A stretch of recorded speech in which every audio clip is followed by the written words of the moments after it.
परमेश्वर पृष्टि भारतीय जनता पार्टी जड़े सेवक देखो आज्ञा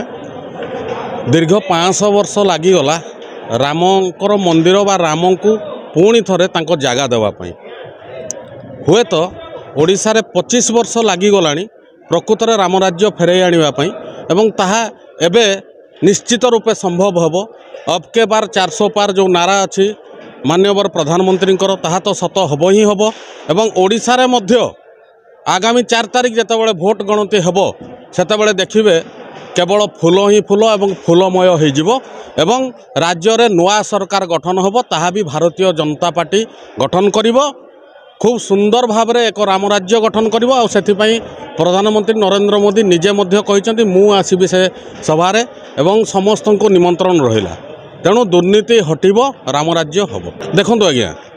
निर्वाचन जेतेबेले हुए सेतेबेले समस्त पार्टीर किछि ना किछि प्रतिश्रुति दिया जाय थाए किंतु कथा रहिला ताकू आमे किपरि पालन करिबा एवं केते दूर दीर्घ पूर्वरु आमे तो 24 वर्ष धरिकी सरकार को आमे देखिलु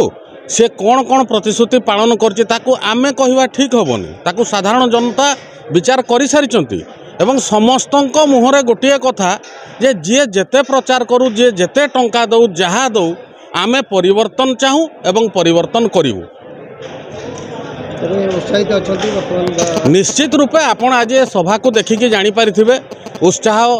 उद्दीपना केते रही लोकों भितर कहवा को गले माने पाखापाखि 40 रु 50 हजार लोकंकर एटी समागम होता आ सबुठु बड़ कथा है एठी टंका देई बा गाड़ी भड़ा करी बुहा होगी लोक आसीना लोक स्वतःप्रभुत भाव में निज हाथ पैसा खर्च करके आसते राजनाथ सिंह को देखापी मुहर टिके शुणापी एवं बहुत खुशी होगी गले करताली हुलहुली ए सभा पूरा प्रकम्पित होता।